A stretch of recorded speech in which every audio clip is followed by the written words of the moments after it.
Hey guys, welcome back to my channel. In today's video, we're going to cover all of the aftermath of the article covering Gabbie Hanna's recent drama on BuzzFeed, including Trisha Paytas' response. But before we get into it, make sure you guys subscribe to this channel, turn your post notifications on, and give this video a thumbs up. Alright, let's get into it. If you watched my last video, we went over the details of Gabbie Hanna's latest BuzzFeed article titled, "Why is everyone so mad at Gabbie Hanna?" Since then, a bunch of people, including Trisha Paytas, former fans, and journalists have responded to the article on Twitter. First, let's talk about some of the contradictions in the article. If you remember, in the article, Gabbie Hanna said this about Trisha Paytas. She said, "Imagine you had a friend 6 years ago who, to this day, is contacting your employers, contacting everyone you know, and trying to ruin your reputation. I lost sponsors, I lost the record deal, I lost my friends." However, in a 2019 tweet, Gabbie Hanna tweeted at Destin Daily saying that she and Trisha Paytas were not friends at the time, where she told Jason Nash, Trisha's then boyfriend, that Trisha had herpes. She said, "The thing here is that it wasn't her at risk, and she wasn't my friend at the time, and I wasn't about to approach her with it and start drama. I wanted to tell him to have the convo if he felt necessary, but at least be aware and make his own decision." Destin said, "I understand what you're saying, but going straight to the source isn't starting drama. The other thing is, who is going around saying this that told you?" Gabbie completely dodges that question and says, "But it wasn't my business to know if Trisha had herpes. I have no reason for her to tell me. It was my business to warn a friend that he might be at risk. Asking her would just be gossip. Telling him to be safe and find out is caring for his health." She later went on to say, "Trisha isn't my friend. To text her out of nowhere and say, 'Is it true you have herpes?' is very strange, and I didn't care if she said. He told me in person, and I responded in person to talk about it with her." Trisha herself actually pointed this out on Twitter, saying, "The fact that BuzzFeed didn't fact check. Once again, me and Gabbie were never friends. Gabbie has said this herself. And what sponsors did she lose? Gabbie is beyond delusional. I never called any companies. I made a video years ago so she would leave me alone." She went on to say, "The scariest part is that the same author of this article came to interview me for an article. I asked her not to connect me to Gabbie in any way. Gabbie is a very dangerous person online. She harasses people to no end. She declined to name the record deal she lost because there wasn't one. Even seeing my name in there triggers me to no end. I can't believe they couldn't fact check the most basic things. Gabbie blames me for people not liking her because she wants to be connected to me in some way so bad. She's a sick, sick individual. I love talking about internet drama, but I refuse to ever talk about her on any other platform because her obsession with me is so scary and out of control. You're not Freddie Mercury, darling. What an insult to an actual legend. To compare herself shows her delusions. I'm triggered as fuck right now. I've asked her to leave me alone. I asked the BuzzFeed author not to mention her or me in these same articles. It just puts gas on the flame that is Gabbie's obsession with me." The author of the article actually replied to Trisha's last tweet saying, "Hi Trish, you asked that I not use any quotes from our conversation, which I didn't. It's unfortunately tough not to mention you in a piece like this, but I'm sorry it made you feel so triggered." That's the most half-assed apology ever, but love that. Def Noodles also tweeted this saying, "Gabbie Hanna unfollows fan who corrected Gabbie for using the wrong pronouns when talked about Trisha Paytas. Trisha recently announced that they're using they, them pronouns," which, by the way, Trisha said that they use both they, them, and she, her, just for everyone here, like correcting everybody. They're completely fine with either or. I think once in a video they said that they prefer they, them, but don't be like getting mad at people for using the wrong pronouns because they've clearly said that they use both. But basically, the user tweeted, "My last DM to her certainly doesn't mean an automatic unfollow after 6 years. I really hope this is some glitch." She said, "Hey, I don't know if you've seen this, but Trisha uses they, them pronouns now. I love you and I hope you know that. Just not sure how long I can support you." And then she tweeted, "Cool, Gabbie unfollowed me." Also, guys, this huge Twitter thread debunking a bunch of Gabbie Hanna's lies have resurfaced from like a year ago, so I'll link it down below for you guys if you're interested. One journalist also analyzed the little intro at the beginning of the article where the author talked about how when she first walked into Gabbie's home and met her for the very first time, Gabbie asked everyone in the room to talk about their most embarrassing moment, saying, "Okay, this is a question for the room. What's your most embarrassing moment?" And even though she hadn't met any of us before, including her new publicist who at no point during the day would allow me to speak to Hanna alone, we answered. One told her about a recent blackout, another about an awkward interaction with a crush, "And you?" Hanna asked me. me? In regards to this moment, the journalist tweeted, I don't know who Gabbie Hanna is, but this little move here to get compromising information is one of the things malignant narcissists do. The thing a lot of women really need to watch out for is this technique of forced intimacy in women's spaces, where essentially the goal is to have enough compromising information to hold others at emotional gunpoint. It's manipulative and you should stay distant from it. This is unpopular in the US but accepted in Europe. You should share your most personal information with people you trust. Take note if people dig for your vulnerabilities while ignoring your strengths. They're looking for emotional leverage. Raise the bar for your time. It's especially toxic that this Gabbie Hanna person would do this to two people working with and for her. It's a specific attempt to assert control over them by emphasizing their weakest or more vulnerable moments, so she can replace their judgments with her own and control them. It's also worth pointing out why it's better to avoid narcissists. They're not evil all the time. In fact, they are often charming, charismatic, even witty. They can fake interest, but they are fundamentally incapable of love or empathy. They see people as tools to be used. So note that the narcissist's goal is to basically empty out other people and fill these people with the narcissist's own thoughts to use them. That means breaking people down and hurting them if necessary to make them more malleable. Not a fun scene, pay attention. It is true that narcissists may say they love someone, but what that means in action, always look at their actions, not words, is that the person is useful to them, mostly in raising their self-esteem. They want to seem perfect and will put others down to do it. Also, not everyone with one narcissistic trait is a narcissist. Everyone has one or two. The thing to look for is a multiplicity of those traits, and especially to look for a big gap between their words and actions. Lies, promises they don't back up, false claims of love, etc. See who is trying to leverage information in DMs. Oh my god, this is what Gabbie does all the time, by the way.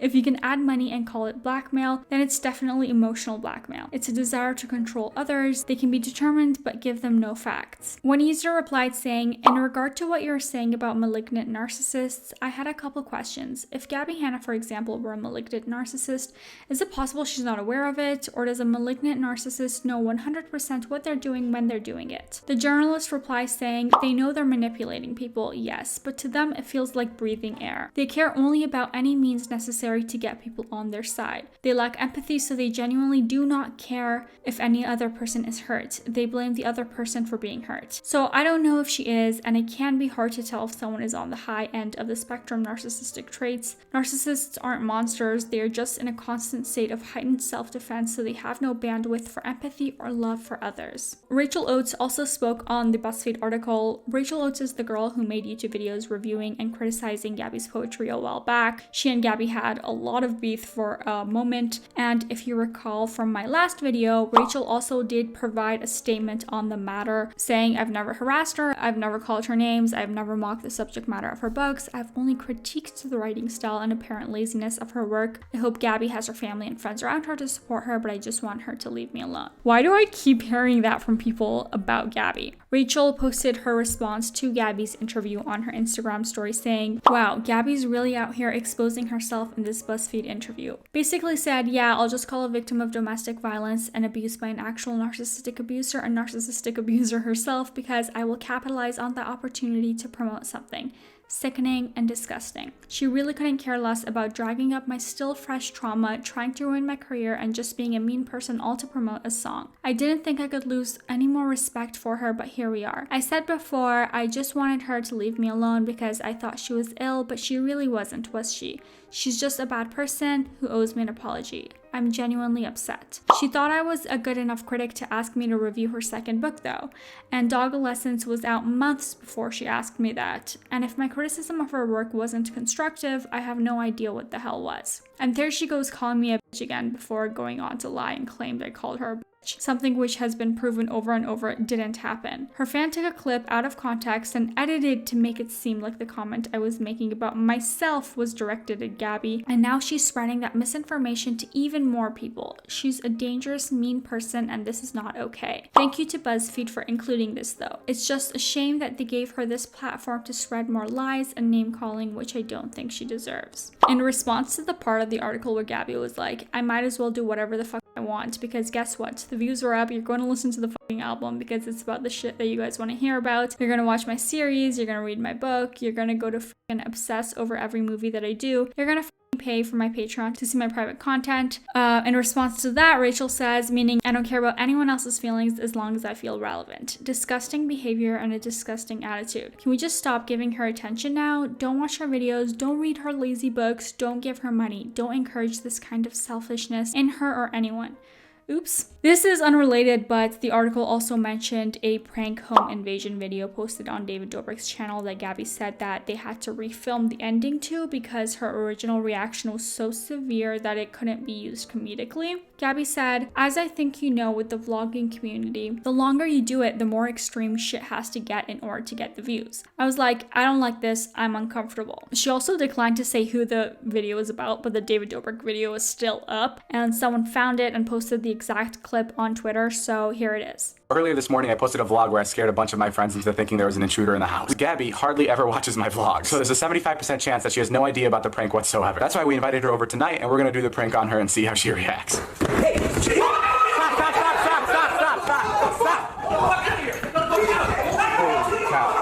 Wait, that wasn't a bit? Dude, I literally filmed it. I got it on camera. Right now, he's in the house again, I think. I'm sorry. What's he saying? What's he saying? Wait, I can't hear him. I'm sorry, what did you say? Gabbie, stay on that phone. Guys, lock the door. He's in the house. Is there an officer on the way close? He's on. Who are you calling the fucking police or what? Shut the door, Josh! No! It's a prank. It's a prank. It's a prank. I'm so sorry. It's okay, he got all of us. Wait, Gabbie, you good? It wasn't funny. I just feel so bad. I'm just happy to be in the vlog again. Hey, is that why everybody was asking where I was? Yeah. I thought they cared about me. I felt like so loved and important because like I heard like you, Matt, I heard some people going, where's Gabbie? Where's Gabbie? She's just like, oh my god. It made me feel like I had the strength to come out. I heard Matt go, where's Gabbie? And I'm like, I'm right here. Moving on from Gabbie, apparently Shane Dawson is preparing for a comeback. Someone posted on Twitter saying Shane Dawson has been interviewing people about #FreeBritney. It is rumored that a Free Britney documentary will be his comeback to YouTube. People did kind of have mixed responses, mostly on the negative side. One user said, using Britney's situation as his comeback, like that's gonna make us want to watch him again. I think not. Another user said, ugh, how many documentaries do we need? Framing Britney did a great job bringing awareness to her issue, but all these new docs are just exploiting her story now. I don't want a new doc unless there's any major changes in her case. So tired of focusing on the negative of her life. However, one person said, friendly reminder to the people who don't like him that you simply don't have to watch it. He's an American citizen and he's allowed to have a job just like everyone else. If you don't want to support his job, don't watch it. Also, Manny MUA spoke about Trisha Paytas in his newest video. He says he loves the Frenemies podcast, and he also talks about Trisha Paytas, saying that he hasn't forgotten about the times that Trisha has talked negatively about him, but he also thinks that everyone deserves love, and that includes Trisha. Here's the clip. I'm a huge Hila Klein fan. She is the wife of Ethan Klein. He has a podcast with Trisha Paytas called Frenemies. And honestly, that podcast, you guys, is very good. Daddy? I think it's good. I think it's a very good podcast. I think it's very well done. I think it's very entertaining. And the reason why I enjoy it specifically is I feel like they have a young audience, right? I feel like they have a very young audience. And I feel like they talk about issues that are actually really important and to be informed about, you know? And I really like that. And I really enjoy that they talk about, you know, they talked about Black Lives Matter and, you know, Asian hate and, you know, non-binary LGBT. Like they just bring up so many different topics that I'm so glad to see talked about, to be honest. And listen, I'm not saying I agree with everything Ethan and Trisha say or talk about or their past or anything like that, but I do appreciate the good that comes out of that podcast. You know, I do appreciate that. I really do. Actually, you know, me and Trisha don't have a relationship. We're not friends in any way, shape, or form. We've actually had a couple really awkward encounters together. So I can't say that we have like a good friendship or anything like that. But what I will say is that I feel like I recognize that she's trying. You know, I feel like I can see her trying, and I think that that's what really matters. I think that she's doing the best that she can to continue to grow and learn. And I think that in the past few years, especially having Ethan in her life, just from the outside looking in, I don't really know a ton about her and about her life, but from someone who's a fan of like watching Frenemies, it just seems like she's surrounded by a lot of love now, more so than she was before, and I appreciate that. I appreciate that Ethan's a good influence on her and that she tries. She constantly tries. And listen, I have not forgotten that she's like talked negatively about me, talked negatively about friends of mine and things like that, but I think everyone deserves love. That includes Trisha. I think same with everyone. Like I think that everyone deserves love in their life. Trisha actually responded to this in a tweet saying, I feel like I was such a sad, hurt individual for so long and wanted to pick fights with everyone because I was insecure about not being part of groups. It's nice to be given another chance to speak. I wish I could apologize to a lot of people face to face. Maybe one day I can. I just don't understand why she didn't apologize right there, because she obviously had the opportunity to. Such a fucking Trisha apology, like just totally tiptoeing around the actual thing that they need to say. And to end off the video, here's a clip of Logan Paul and Floyd Mayweather almost kissing. This is so random. This is uncomfortable.